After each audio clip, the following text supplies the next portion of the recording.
All right, let's talk about what is, without a doubt, one of the most incredible survival stories you will ever hear. It's a story about impossible odds, unbelievable hardship, and just the raw power of the human will to live. And it all really boils down to this one question. What do you do when the mission you've planned for, the one that's supposed to be your legacy, completely falls apart? What happens when your only connection to the outside world just disappears under a frozen ocean? How do you even begin to go on? Well, you fight. You fight for 634 days. That's almost 2 years, stranded in literally the most hostile place on the entire planet, with absolutely zero hope of rescue. This is the story of the Endurance. So, our story kicks off back in 1914 with an ambition that was so huge, so over the top, it was honestly bordering on madness. The first ever land crossing of the Antarctic continent. This thing was called the Imperial Transantarctic Expedition.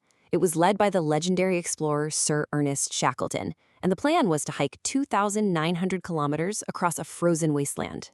Now, you've got to remember the times here. We're talking no GPS, no satellite phones, no fancy Gore-Tex gear. It was just wooden ships, wool clothes, and pure human grit against temperatures that could plummet to -50. And the plan, on paper, looked perfect. They'd leave from South Georgia, land at Vassal Bay, and then do this epic 120-day trek across the South Pole to the Ross Sea on the other side. Simple, right? Well, Antarctica had very different plans. And right here is where the story of exploration just stops cold, and the story of survival begins.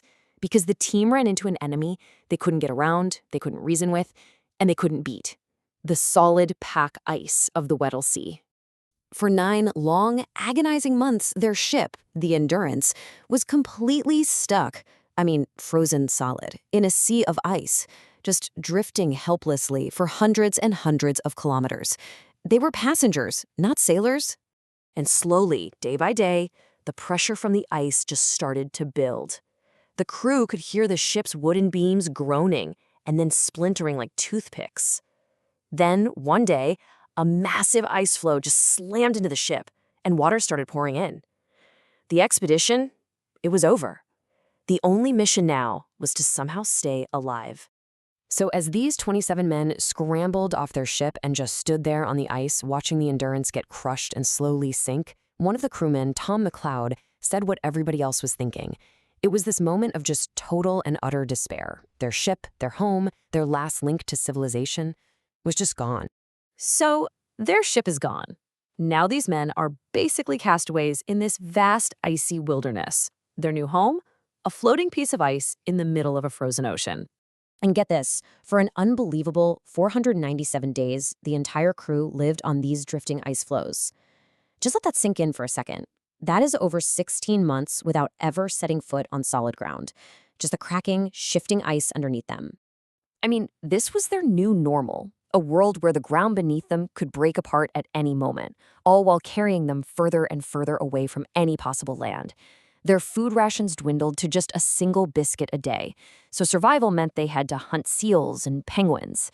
And through it all, Shackleton knew that boredom and despair were just as deadly as the cold, so he forced a strict daily routine on everyone. It was a brilliant move to keep their minds from collapsing. So after those 497 days adrift, they finally reached land in their little lifeboats. But this wasn't the rescue they dreamed of, not even close.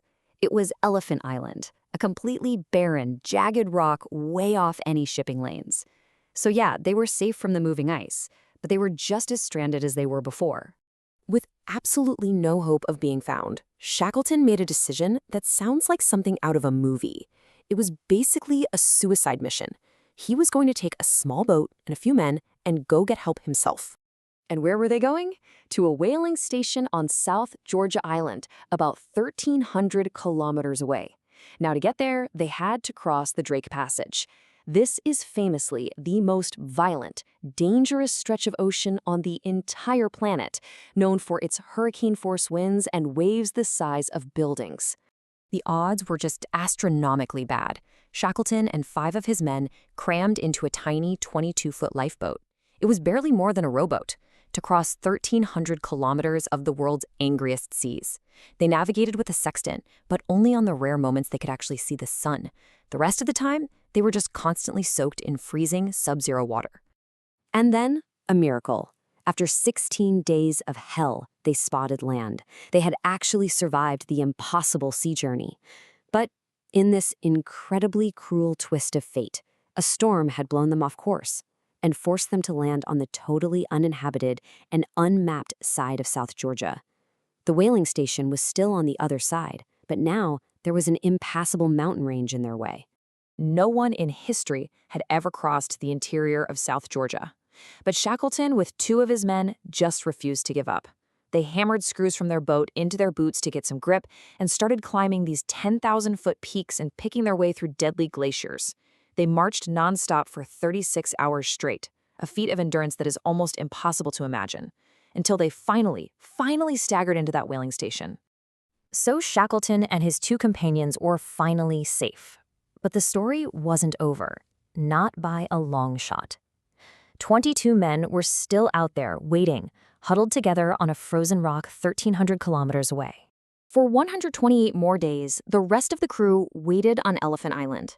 They built this makeshift shelter by turning over their 2 remaining boats and survived on penguins and seals, never knowing if Shackleton had even survived the boat journey or if they'd just been left there to die.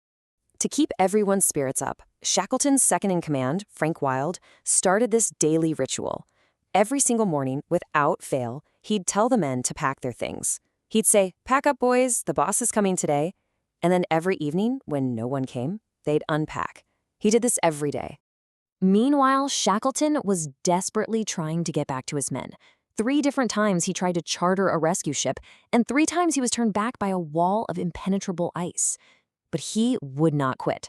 On his 4th try, he finally found a way through. On August 30th, 1916, a ship appeared on the horizon. Shackleton yelled from the deck, "Are you all well?" And Frank Wild shouted back, "All safe, all well, boss." After 634 days, against all possible odds, every single one of the 27 crew members was alive. Not a single person was lost. You know, in the end, Shackleton totally failed in his original mission to cross Antarctica. But he succeeded in something so much bigger, so much more important.